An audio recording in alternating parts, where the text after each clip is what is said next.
We're not trying to scare you. We're not trying to bring fear around food any more so than you might already be experiencing, but we want to bring awareness. My rule of thumb is an apple doesn't need to tell you it's healthy. So if it's telling you it's healthy for you, it's probably not. I was just strolling around Walmart, had Josie in the cart, and on this end cap near the cereal aisle in the breakfast foods, you'll never guess what I saw. Today's episode is a mix of travel stories and real-life nutrition talk because Ellie just got back from her honeymoon in Greece and Italy, and we've got some catching up to do. She's sharing all of the post-honeymoon updates, what the travel and jet lag recovery actually looked like, how European food hit different, and what she noticed about eating in other countries compared to here in the US. Then we're diving into the basics of reading food labels, what to pay attention to, what matters less than you think, and how to make sense of all those confusing numbers and ingredients.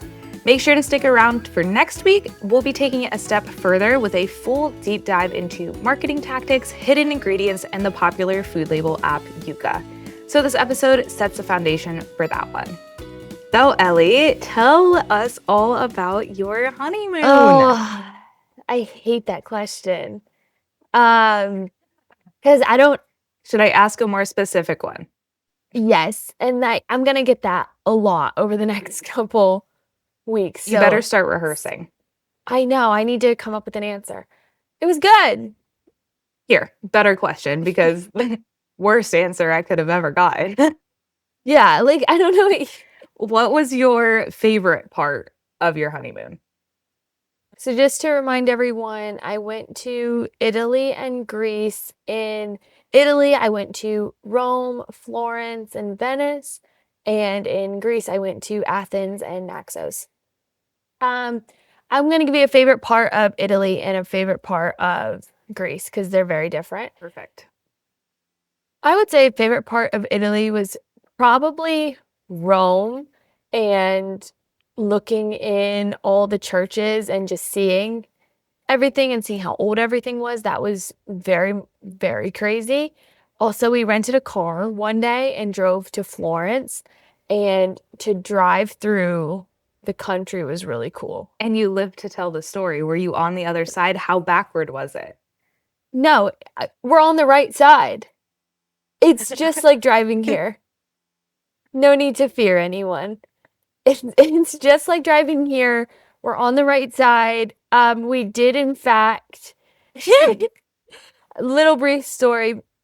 There's like tolls, how there's tolls here sometimes. And we accidentally got in the one where you're supposed to have like a little card or like The a little locals. pass. Yeah, and it let you through. It didn't let us through. And then there was cars behind us, and we were just stopped at the gate.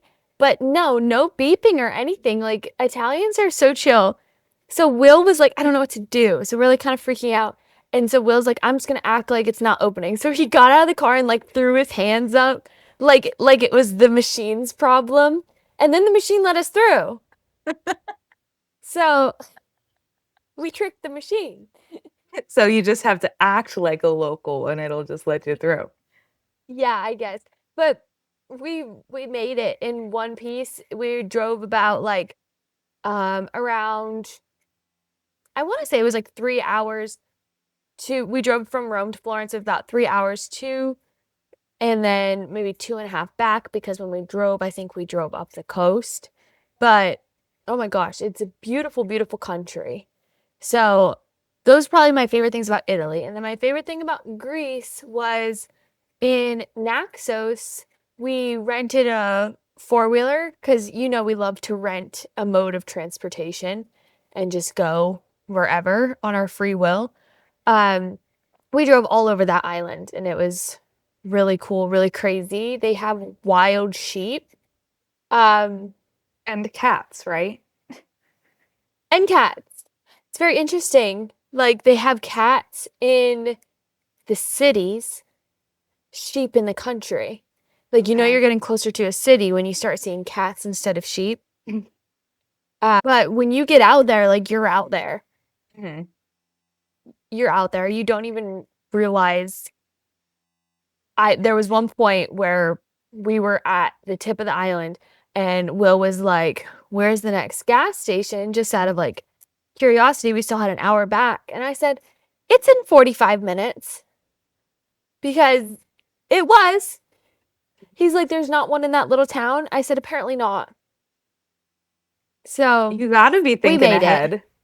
Yeah, you really have to be. But oh my God, it was so cool. I can't wait to. I'm been posting pictures on my Instagram. I've been posting videos and stuff on my TikTok. I can't wait to show everyone pictures and videos when I see them next. So it's really cool. Unrelated, but on the topic of pictures, because I've been thinking about it. Have you got your wedding pictures back yet? No, No. but I hear that's normal. I hope. I can't I speak don't for know. myself. My photographer was amazing. Shout out Emma Harling Photography. She had Yes. them back before we were even back from our honeymoon, and we left immediately. Like it was like a week, maybe and a half, not even. Yeah. I don't have mine yet. I'd love to have them specifically before Christmas, which I like better at that point, I feel. Yeah. Um, she does a lot of stuff though. Hmm. Like a lot. Like weddings and video and um Christmas minis and engagement and she does so many. So I'm just being patient because I know they're gonna be beautiful. The previews I got have been beautiful, so I'm just Hmm. being patient. Okay. I Fine. know. I know. I also want them I know. so bad. I know. I'm sure more so than me. I'm just being me. Well, yeah, because everyone's like, when can we see wedding pictures? I'm like, as soon as I do. Right, when I get them. Yeah, I was like, don't you think I'd be showing them? Like, stop asking me questions. I Right. hate them. We don't tolerate questions well. We don't tolerate questions. All right, so back on topic. Tell me about, because I know you're really excited to talk about the food. The food, the coffee. I know that was another highlight. I have to say, Italians have coffee figured out. I wish we could have coffee culture like they do. So, for anyone that has never been, I don't know if it's a thing in Europe, it's for sure a thing in Italy. They have a bar at every place you go to, even like gas stations, anything like that. There's always a bar, and it's not like a drinking bar. It's a coffee bar. And what you do is you don't ever really get your stuff to go. You can. It's not very common. You order somewhere and then you go to this bar and they give you like your espresso, which another thing for people that don't know, black like drip coffee, black coffee, not really a thing. It's all espresso. Okay. And they have the best espresso I've ever tasted in my entire life. One thing I will say, America, what are you putting in our espresso? Why is it like sending my heart rate through the roof and then I have a headache 2 hours later? Like I it's not a thing in Italy. It's just like a whatever, having a midday espresso. It's not like, oh my God, I won't be able to sleep at 9 o'clock tonight if I have this at 1 p.m. Well, I think Like, it's because Americans are working so hard that they want the energy, and that's why they drink espresso, and mhm. then they're wired. Which that's another thing. Italians aren't working. How are they surviving? They're relaxed. They're taking like 2-hour lunch breaks. Like you walk all around, every place is full at lunch with like Italians. I'm like, what's going on here? Is no one working How are we today? making money? Yeah. Um, but anyways, back to the coffee. You go to this bar, they serve you your espresso. You drink it right there and then. Um, you do cappuccinos. Now they say no cappuccinos after 11 a.m. I don't listen because I want a cappuccino. Is there a reason for that? I don't know. It's just a rule. It's just a non-spoken Italian rule, just like how another non-spoken Italian rule apparently is when you get bread at the beginning of your meal, you don't eat it. Like it's there for the end to soak up the sauce. Why do you bring it first? I Make don't sure you know. don't forget it. I don't. There's rules. But Hmm. unfortunately, I We do not don't listen to follow these them. rules. Yeah, but there isn't like iced coffees. There isn't Hmm. it's not all sweet, but I don't know how to say it. You don't need it to be sweet. Mm-hmm. Every single time I would get an espresso, I put a sugar packet in it. But that's it. And they don't have like they had like sugar in the raw. So I Hmm. would grab that. They don't really have artificial sugars. Hmm. Like they don't have Splendas, they don't have sweet and lows. It's just regular sugar or sugar in the raw, but sometimes their sugar in the raw would be like brown sugar Hmm. as well. But I would always either do the sugar in the raw or the brown sugar, and just one packet of those in either a cappuccino or espresso. You drink it right there and then. There's no headache. You can drink as many as you want in a day because it's just a very calm, relaxed caffeine spike. It's nothing crazy. So I love that part. I love their coffee culture so much. I wish we could do that, but we cannot, unfortunately. The food was good. I'm a bit controversial because there wasn't pasta. Now, I make some pretty good Italian food. Um, there wasn't any pasta that really blew me away. But I would say the pastas over here, which this is interesting, the pastas over here have more flavor to them, more of a flavor profile. But over there, the flavor is freshness. Like you can taste how fresh everything is, but I've it's not heard that. necessarily, yeah, it's not necessarily flavorful. Mm-hmm. Like I like a really like robust, smack you in the face kind of like tomato sauce Mm-hmm. with spaghetti and all that kind of stuff. And it's more of like mild, but like it's so fresh. Everything's so fresh. Mm-hmm. They don't believe in fiber for some reason. Wild. Um, yeah, How are the Italians pooping? I don't know. I don't know. I guess with all the coffee, I don't know Yeah. because they only have, for reference, in Rome, we would go get our breakfast at our hotel we were staying at, and they had this like continental breakfast that you could just bring back to the room. It was so nice. Um, they will ask them one morning because I'm like, I'm dying. Like, I need some fiber or something. Like, I need something. I need a fruit. I need a vegetable. I need something. Um, and just because I was like craving something like that. Um, he goes, "Do you have any fruit or anything?" And they said, "We have orange juice." I said, "No, that's not a fruit. It is a fruit, but I don't want it juiced." It was the best orange juice ever, by the way. Fresh. It was so good. It was freshly juiced for sure. Um, but no, they had yogurt. So I would eat some yogurt, but like they don't have fruits there for some reason.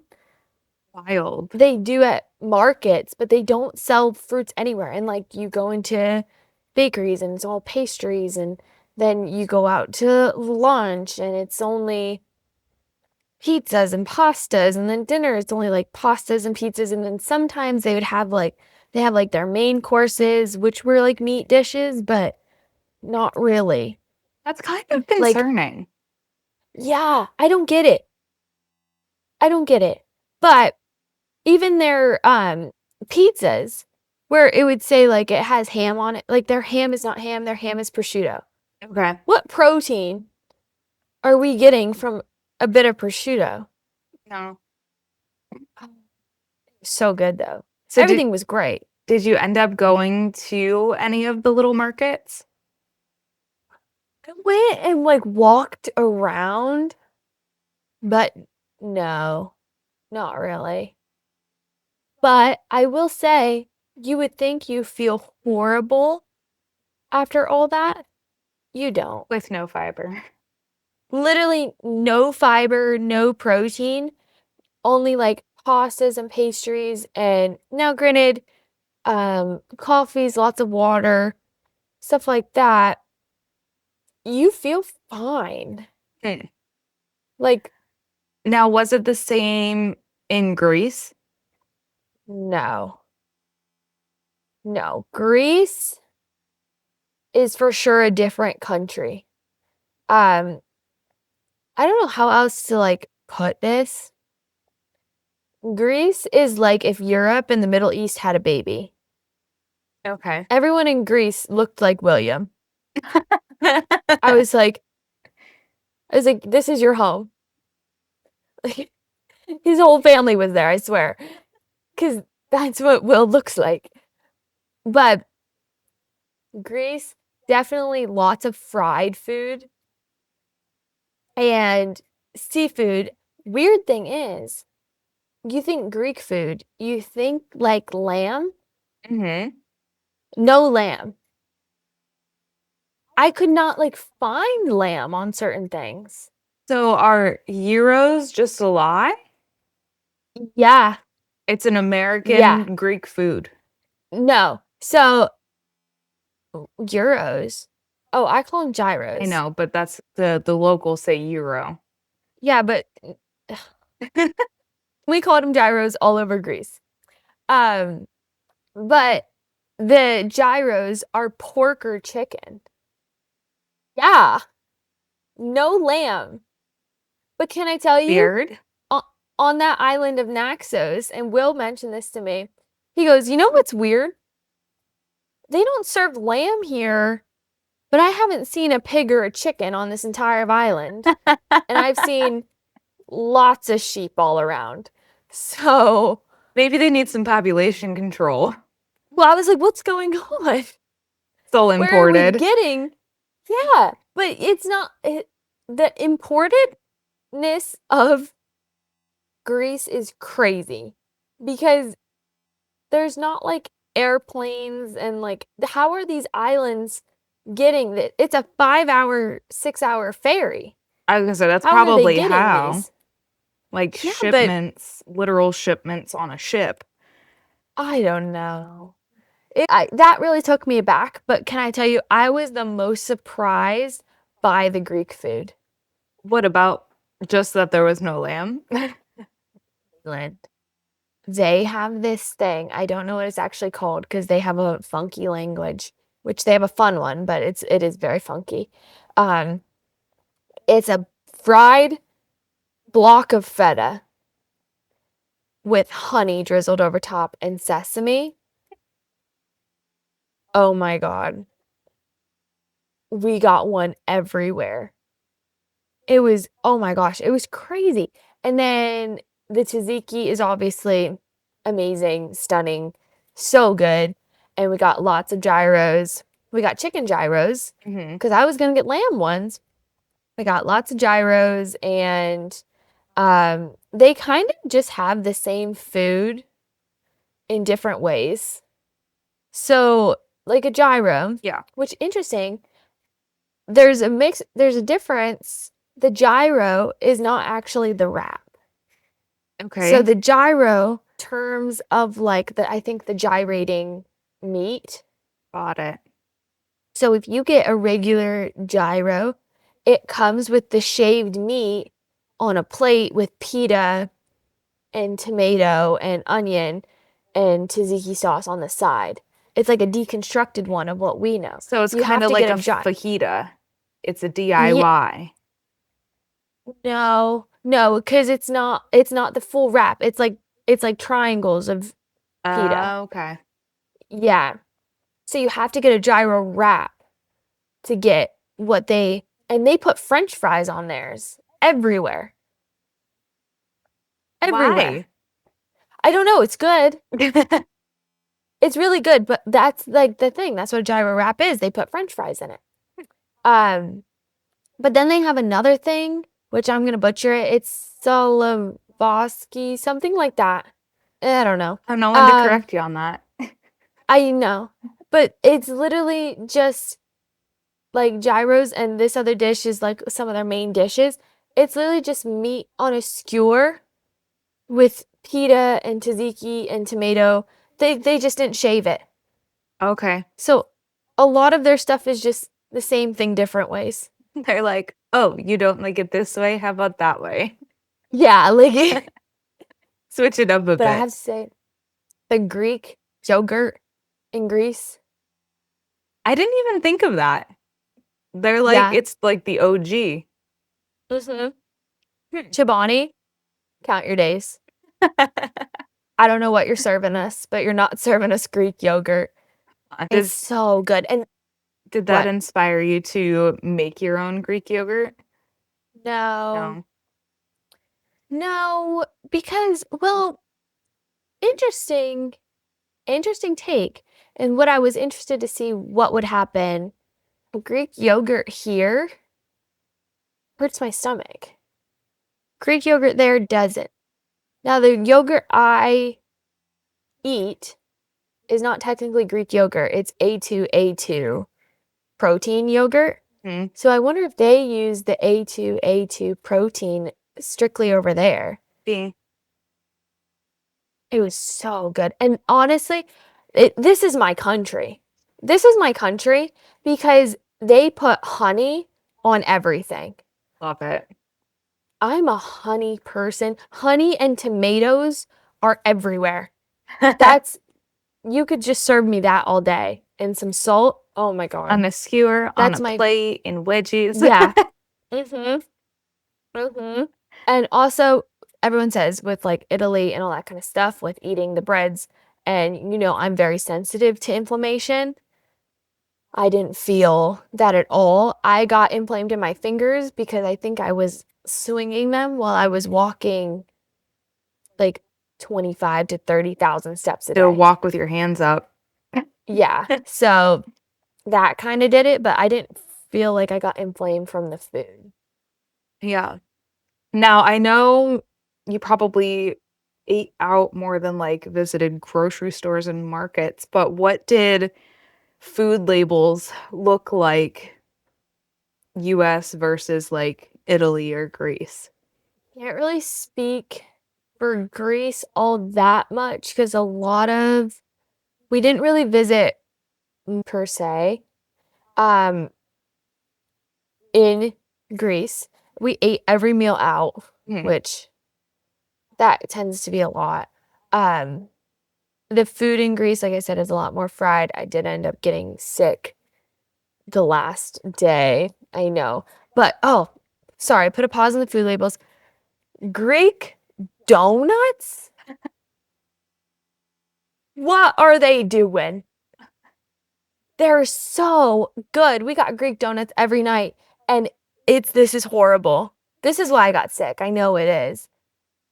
You would bite into this Greek donut and you would have to swallow from how much grease is in these donuts. Oh my God.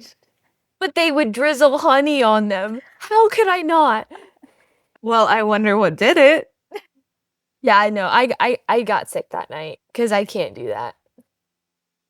But Wow. anyways, the food labels, I noticed a lot of the food labels, specifically through the travel that we did in Italy. So we took a train from Rome to Venice. On this train, it's kind of the same thing as like airline snacks and stuff that they would give you. And then our flight from Venice to Greece, same thing, they give you snacks. So that's when I was able to look at like food labels really. And can I say ChatGPT is the best thing in the entire world. You take a picture of it and you say, what does this say? It prints out the whole thing. Nice. I know. I love ChatGPT. Um, my favorite thing about the food labels in other countries is they're not called calories.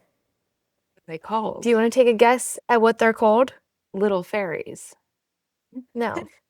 Energy. Yeah, because it's That's literally so just cool. energy. Yes. So in Italy, it's called energy.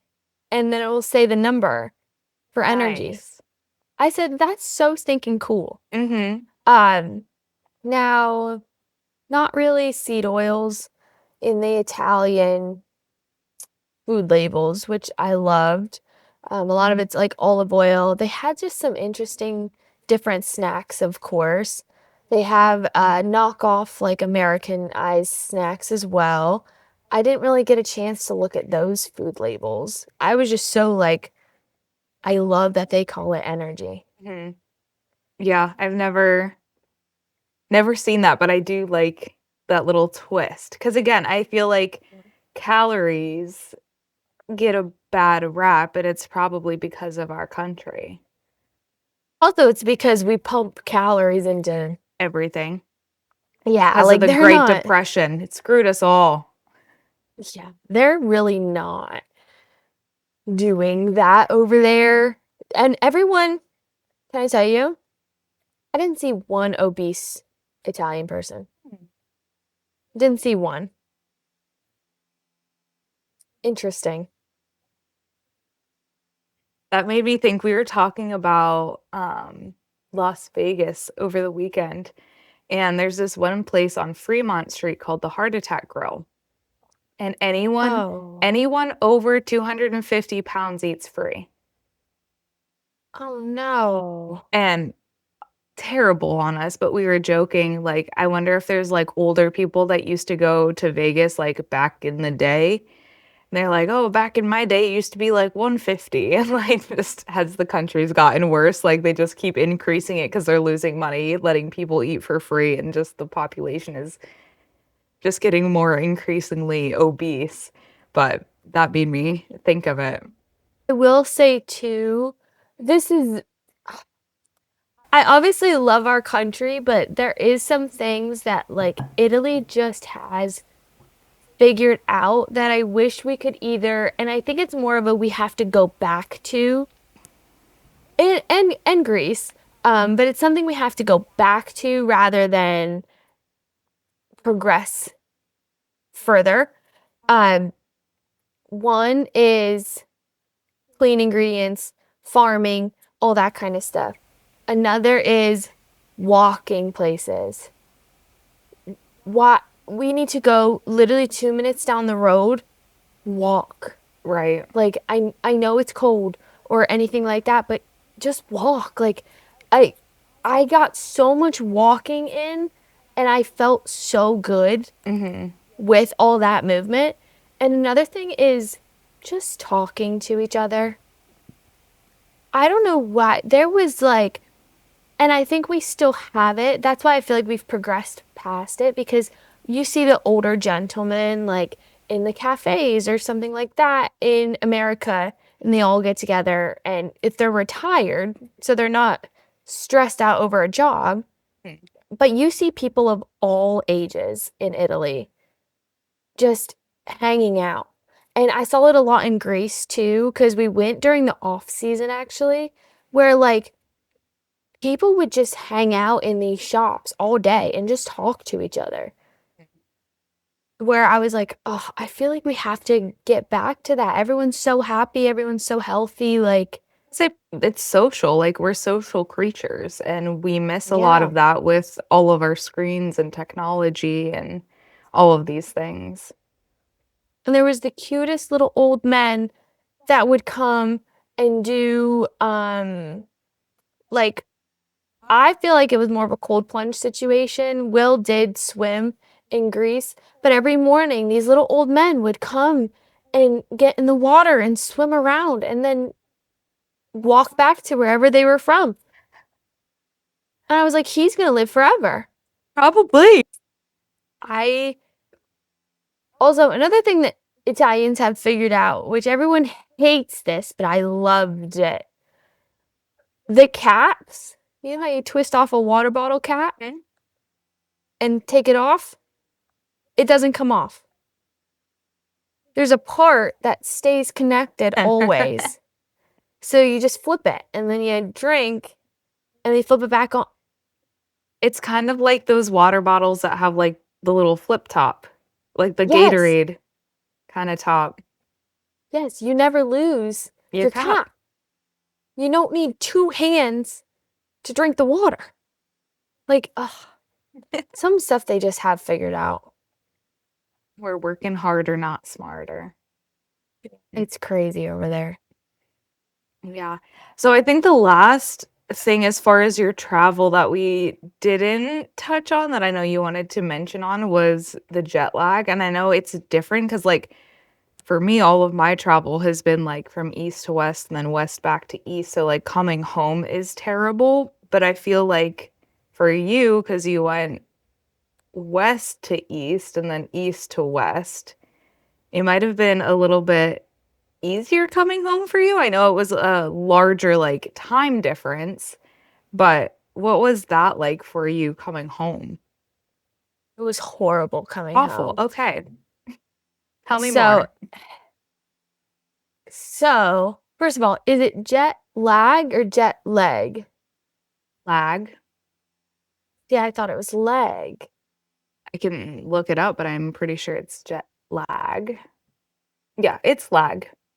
I've said jet lag all my life. Okay. So, when you're going over there, generally you fly through the night.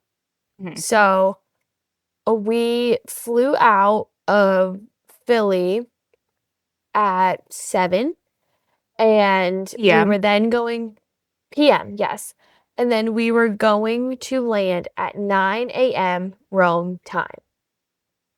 And it's an 8-hour flight. So they're 6 hours ahead. That flight for me was a bit stressful internally because my thought process was I need to sleep else I'm going to ruin my day. Hmm. Um, so I really tried to sleep. We had nice seats. So I really tried to sleep. I couldn't really. I probably got maybe 1 or 2 hours, maybe. And I was like, oh no, like I'm very worried. But when we landed, it was like, that, no, hold on. When we landed, it was like 3 in the morning, our time. So it just felt like you woke up at 3 a.m. that day, pretty much, Mhm. but also didn't really sleep.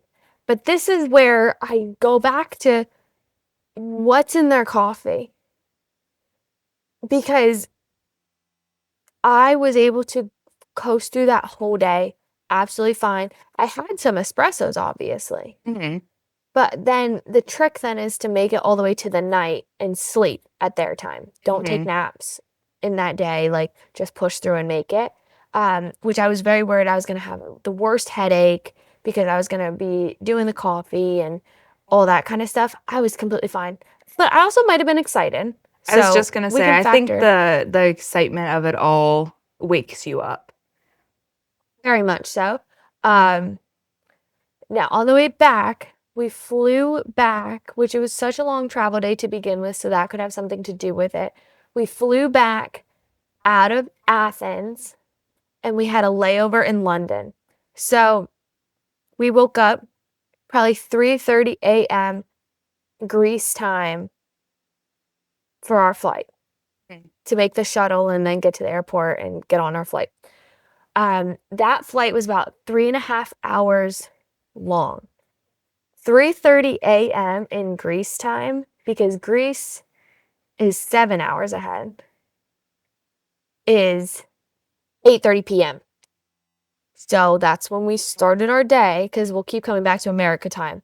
8:30 p.m. is when we woke up for the day. And then and then we flew to London and then we had a 3-hour layover there. And then we caught our flight then to come home, which was 8 hours. Yeah. So, which I had a better time on that flight though, because I just watched shows the whole time. Because it wasn't the aspect of like, oh, you need to try and sleep. Right. So I was like, I can just sit here and enjoy this. Like, I don't really care. Um, Landed about 4:30 p.m. East Coast time.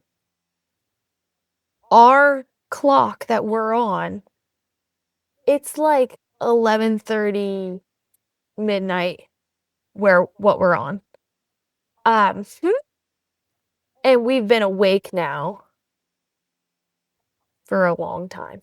See, you're like trying to keep track of it. When I travel, I'm like, I have no idea how long I've been up. I feel delirious at this point.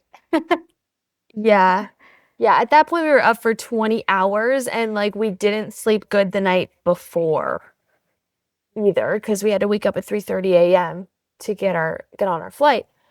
So, we get into Philly, we get some food, we get a cheesesteak, of course, get a hoagie because you gotta. Of course. Which, pro tip for all of our Pennsylvania listeners, if you go to Philly, Angelo's Steaks, best steak in the city, they have sourdough bread and they cook all their beef in beef tallow. What more could you ask for? I was going to say, that's... My question is, do you have to ask for the Cooper cheese or do they just do it? That's kind of what they're known for, but I would say definitely at least make it known that you want the Cooper sharp cheese and the fried onions on it, because that's the best way to eat it for sure. Mm-hmm. But anyways, we got some of that, and then we started our drive home from the airport, which is like 3 hours. Mm-hmm. And we were like, okay, we're a little tired. We can do it. That last hour was horrible. Hindsight being 2020, would you have gotten a hotel room in Philly? Hindsight being 2020, I would have gotten one of those like cappuccinos or some sort of caffeine at the gas station we stopped at halfway through. Because we even talked about it and we were like, no, because we just want to go home and like sleep. Right. We would have still went home and slept. We just needed that little bit of caffeine for that last hour. Because honestly, we did not want to be away from our bed any longer. Like, we just wanted to be home. That last hour was brutal. And then it took us like in the next couple days, I feel like, to like really get back into it. And which I kind of liked because I always want to go to sleep a little bit earlier, but I'm just not tired. So then I was actually like tired to where like my eyes were like closing on the couch and I was like, oh, I kind of like this. Like, because I want to go to sleep at this time. I just never necessarily can. So yeah, the way back was brutal. So then you said it took a couple days to get like back into rhythm. I feel like we slept until maybe like 6 or 7 a.m. the next morning. When we got home, it was only like 9 o'clock. Like on a Friday night. Like normally we're not necessarily getting ready and going to bed. We went right to bed. We were so tired. So to wake up at like 6 or 7 the next morning, that's a good night's sleep. Yeah. And then same thing like Saturday and Sunday night. Now, the one thing that I wanted to reference, this is something that I had learned after my last trip from Vegas back home. This was something that my coach actually had mentioned, which I had never heard of before, that there's like actually almost like a calculated adjustment period. It's obviously it's different if you go east to west, west to east, backward. It doesn't matter. Hopefully I'm backward on the screen. But if you're going westward to eastward, it's obviously, see, I would think it would be harder, but apparently, according to this, it's easier. Or no, this is traveling westward. So east to west is where we're going. It's 1 day of adjustment, like to expect your body to like get back into a routine per 1 to 2 time zones. So like obviously if flying from Pennsylvania to Nevada, it's you're gaining time, so to say. You're gaining 3 hours, but then you should expect yourself like to give your body a day or two to adjust to that.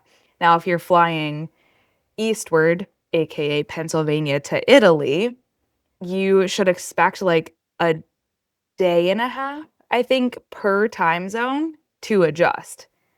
I kind of agree with that and disagree with that. The coming back, I definitely felt that. The there, I felt like I was on a pretty solid, but we also didn't really sleep the most normal. We didn't sleep a lot. Mhm. That's the thing. So like there was some nights like we got back from Florence. There was some nights we got back probably like 10 p.m.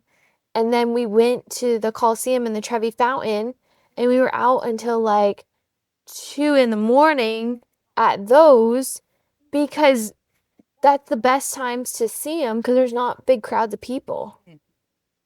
So, and then we would come home and sleep, but then we would like get like an 8 hours. I don't know. I think you could regulate that. You could regulate the sleep at least. Now, I said I did have inflammation, Yeah. but you could regulate the sleep at least by the coffee there, Mhm. you know? Yeah. I Because wonder if it's just internally your body was just screaming a little bit. for sure. For sure. I wasn't giving it any fiber. I was barely giving it sleep. And then I was like, let's walk Everywhere. miles. And like, there's just some of it was like taxing. I don't want to say taxing walks, but like taxing walks. Like, there was one point in Greece where we were like on the side of a mountain. Yeah. We like hiked up this mountain um that looking back we should not have been doing. And it was yeah, I don't know. It was scary. Like there was points where like if you slipped, it was not good. And is it just like open And to the public? Do you have to have like, yeah, yeah. yup, Don't know what you're getting yourself free. into. Go right up. Free death. Here you go. Take one. But that's the thing. I saw like a bunch of people and like a bunch of people do it on I saw like on TikTok and all that kind of stuff. A bunch of people do it. But there's so many like Americans and like that I can just think of that I'm like they could never do this. And that's the horrible part is half of America could never ever do a normal Italian day. Just walking everywhere. Yeah, Hmm. just walking everywhere or the Greeks how they have all these mountains and like walking and like they could never do it. It's so sad. Yeah. And if that's not a wake up call, it I should know. be. Well, even like Will and I were saying, because you know, and the podcast knows, um, Will and I have just been on this health journey. We even were saying there's some of this stuff that we wouldn't have been able to do Like a year ago. before. Yeah. Hmm. Specifically me. Will might have been able to do it, but like it we probably wouldn't have enjoyed doing it or wanted to do it at all. Mhm.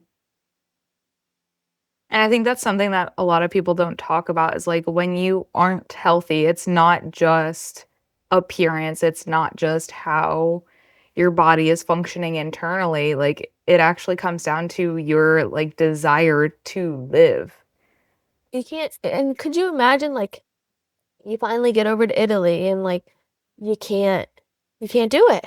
or you don't want to. Imagine No, wasting an you entire can't even. trip because you just can't muster up the energy to do it.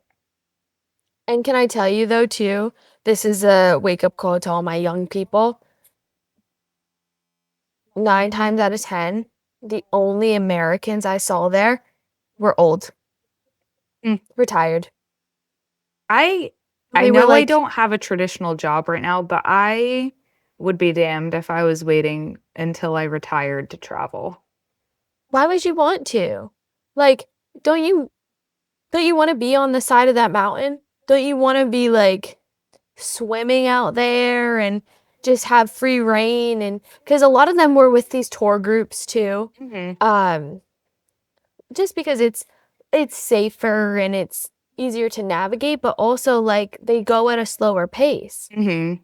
I don't know. I personally, I love the fact that we're doing this now, and there's so many trips that we're doing now that I think I want to do this now because I wouldn't have the same experience when I'm older. Mm-hmm. So I also think get out there. I also think our lifestyles now are almost preparing us to be able to do these things. Like, obviously, it's not going to be the same because you're going to be in a different season, you're going to be in a different body even a year from now. But like your lifestyle now, you're taking care of your body, your focus on nutrition, your exercise and strength training, like those things are preparing your body to be able to continue to do those things through the next 10, 20, 30 years and not be limited. Absolutely. And I feel like this is like a great little segue into ways that we do nurture our body and can nurture our body here in America is your biggest superpower with food here is knowledge. Oh, absolutely. I think the way that I used to coach people, like I don't do this anymore, but I think it's still an amazing tool using a food logging app of some sort because you just aren't aware of what's in the food that you're eating. And once you're logging it, you can see the numbers, you can see the stats. It's like mind blowing. And you're like, oh my gosh, I never knew that, for example, this pizza was so high in fat. I had no clue.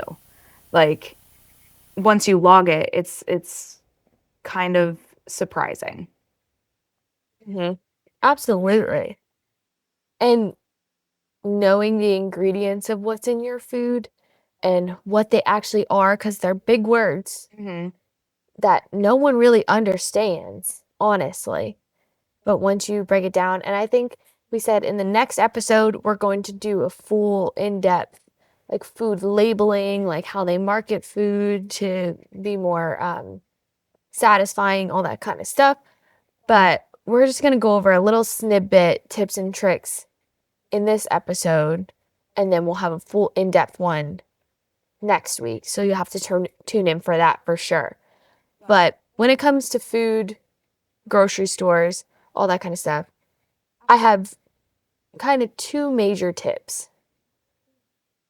And me and Kaylin are a little different with what we're looking for when we're reading a packaging, reading a label.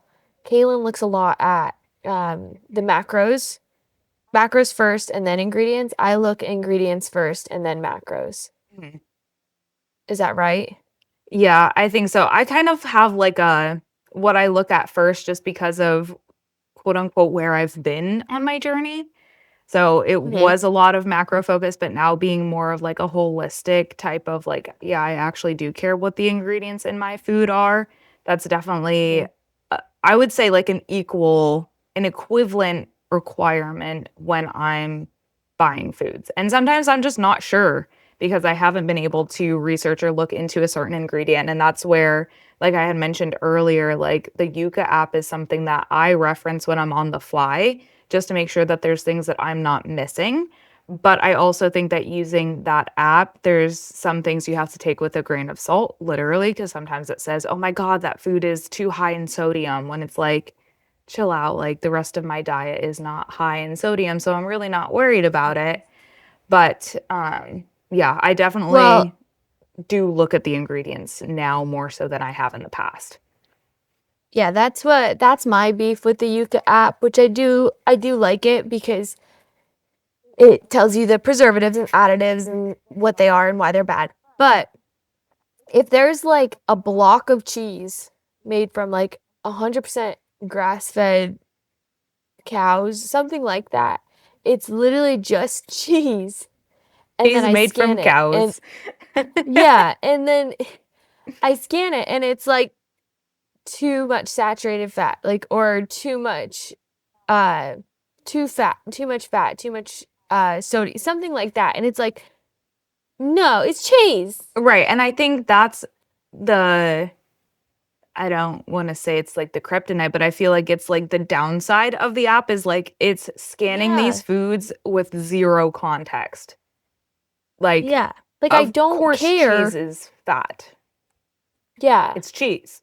I don't care about that. I just tell me if there's any additives or preservatives. Like, I wish there was a way you could only turn that on. Which I think there's a skill in using the app in that fashion as well. Like I used to take everything in that app like to heart, and if it gave me a bad rating, I was like, okay, we're not buying it. Like fine.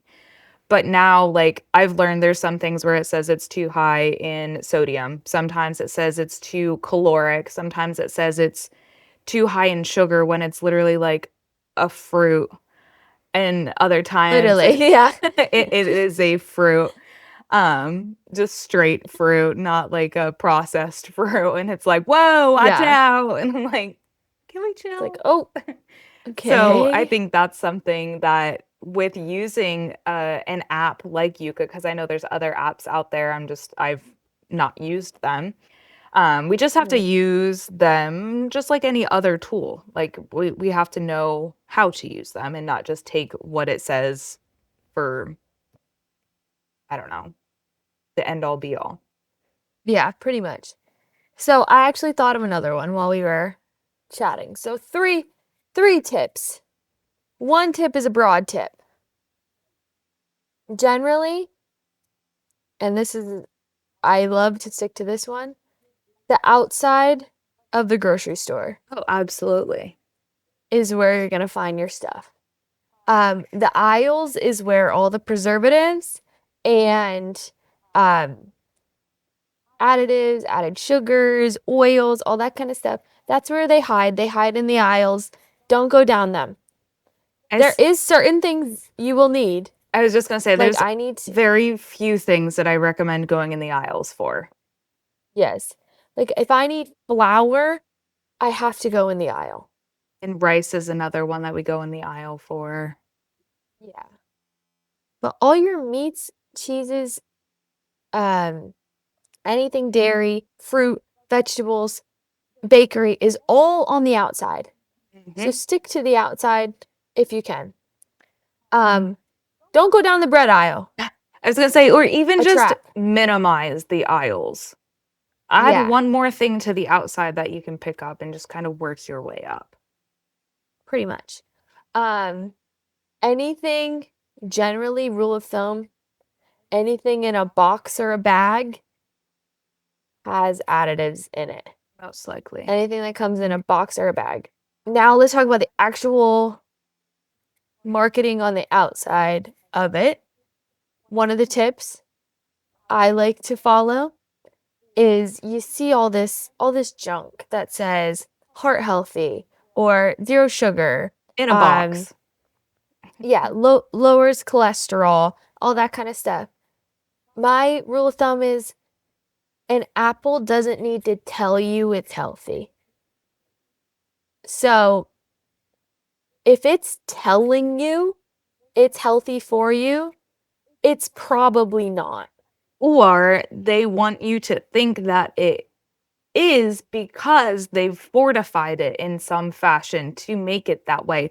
But the thing of it is that when you fortify something, it's not in its natural form. It is a lab-made synthetic version of that thing, i.e., iron. They love to fortify things with iron. Well, guess what? Synthetic iron typically constipates people in too high of quantities. And same thing goes for like babies. They love to throw fortified iron into their foods because babies need such high amounts of iron a day. Just for reference, I don't know if I've told you this before, but like at the age of 6 months, babies need 11 grams of iron a day to keep up with their needs. An adult male, the average adult male needs 9 grams.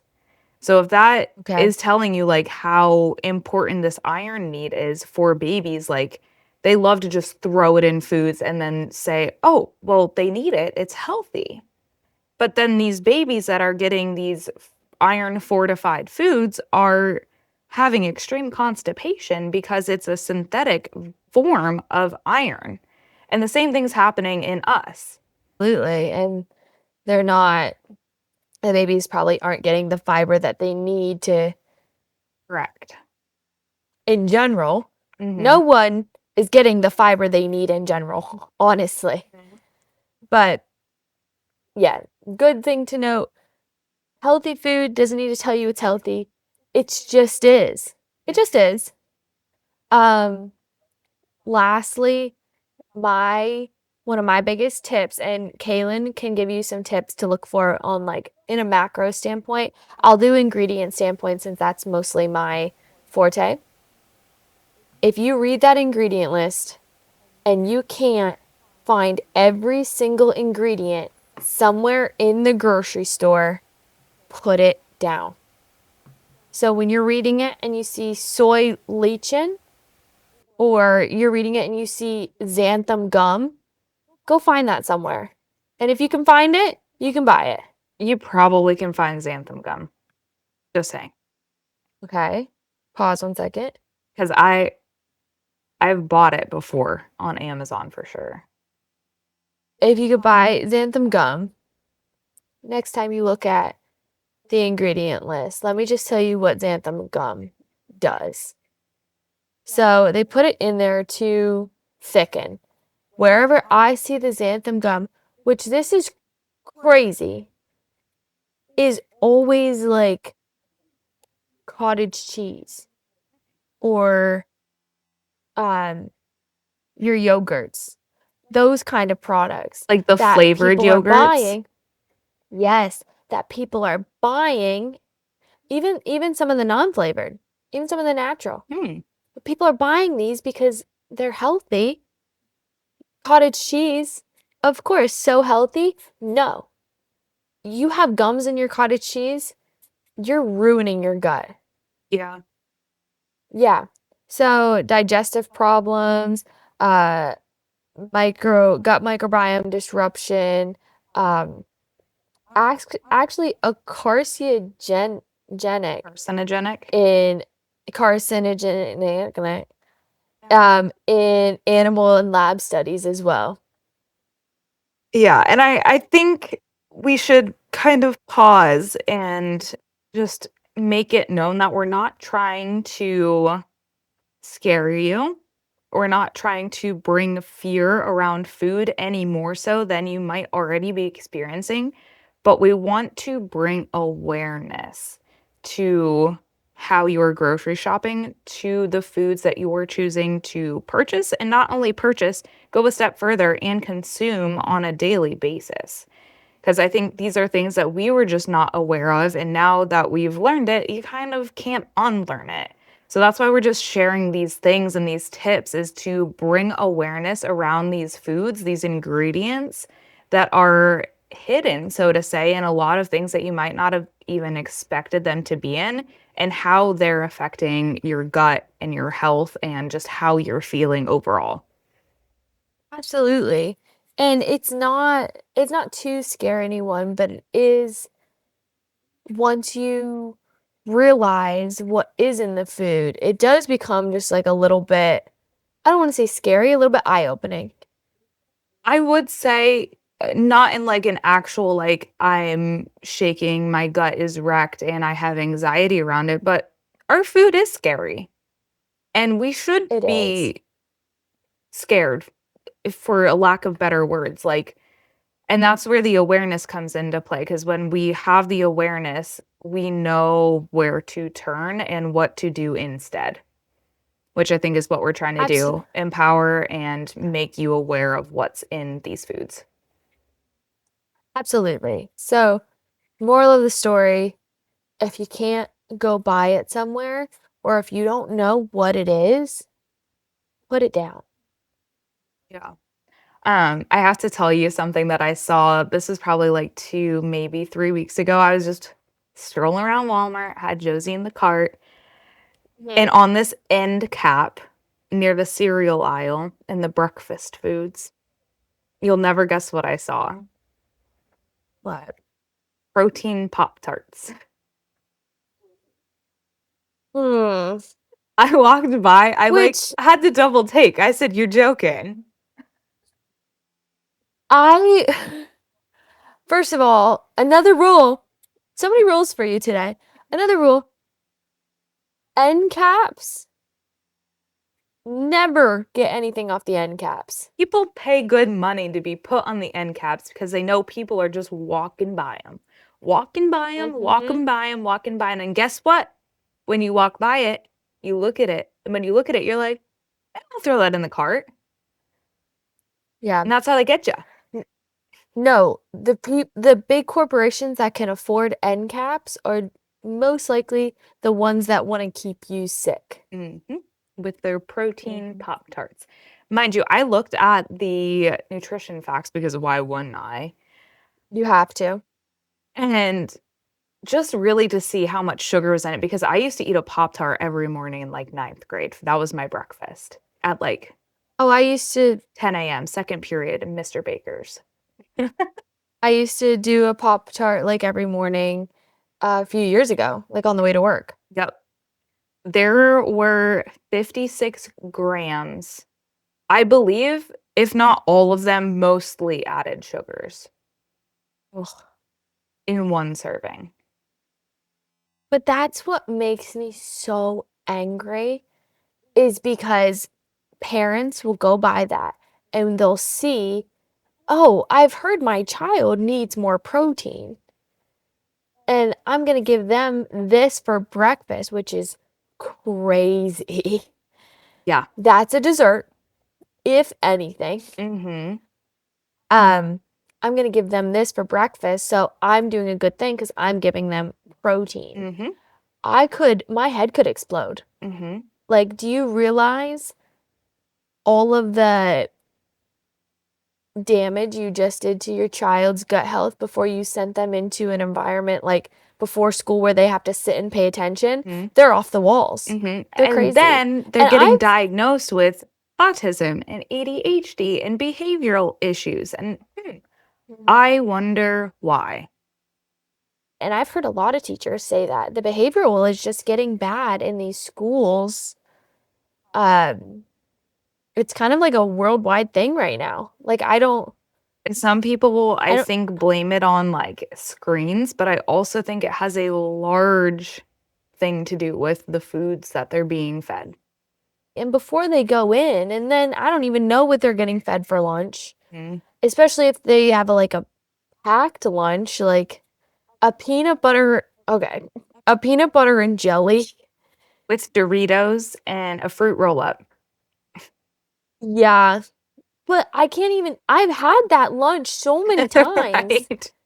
Like as a kid, but it's just so crazy to me that there's no nutrition. And I'll go back to what I said in previous podcasts, and Robert F. Kennedy said it. We're the only country with an obesity problem that's malnutrition. That's malnourished. That's malnourished. Sorry. Like, it makes no sense. It's because we're thickening up our food and it's thickening up our people. With our xanthan gum. With our xanthan gum. No, we're just ruining our bodies with what we're putting into it I don't even want to get into this, but another thing I don't understand is the amount of food we are intaking as a society. It has to be chemicals, because where is it coming from? Do you know how many burgers McDonald's sells a day? Where is it coming from? No, the scary thing about McDonald's is, have you ever seen the videos of like the pink slime? I'm pretty sure that was for the chicken nuggets, but still, like, you wouldn't eat it on its own. So they're like, let's just ground it all up, throw it in a patty form, and send it out the door. Fry it first. Add a lot of salt to that, and then we'll send it out the door. Yep, in a seed oil, just to top it off. Honestly, kind of makes me sick thinking about it. Well, that's what knowledge will set you free in the food industry because, and everyone's like, oh, I don't want to see how it's made. Why? No, you should. Like, I want to see how it's made. I want them to gently caress the cows every day. You're a nice cow. Yeah, like I want the cows to live a long, happy life and not be pumped full of crap. You know, they feed cows candy bars with the wrapper still on. I have seen that. We're eating wrappers now. I was just gonna say, you are what you eat. So if we eat a cow that eats a candy bar with the wrapper, what are we? Call me freaking M&M over here. We gotta go. It is time. It is time. This We gotta sets wrap us it up up. really well for our next episode where we can just keep going in on it. Not that we're conspiracy theorists or anything, but again, knowledge is power. So we're going to open some eyes. We're going to hopefully not scare you further because I think, again, knowledge is power. So the more power we have, the better choices we can make. And when you know better, you do better. I don't want to scare, but sometimes scaring is a bit necessary because it more opens the eyes. Mm-hmm. I feel like I was scared into it, but I'm so glad I was because I can't even believe I was eating that day to day and how my body felt was my normal versus now. It honestly like makes me sick. So whether you're just getting back from a trip or grocery shopping for your next week at home, remember this, that food labels are meant to inform you, not overwhelm you. When you understand the basics, like where your ingredients are coming from, you can make choices that actually align with your goals no matter where you're at in the world. If this episode gave you a few light bulb moments, share it with a friend who's trying to make healthier choices or who just loves a good travel recap as much as we do. Don't forget to follow and rate our show so you don't miss next week's deep dive on the marketing tactics, sneaky ingredient labels, and the truth about what apps like Yuka are really telling you. As always, you can find us on Instagram and TikTok that are linked in the show notes so we can keep that conversation going. And we will see you next week on the Sis Let's Heal podcast.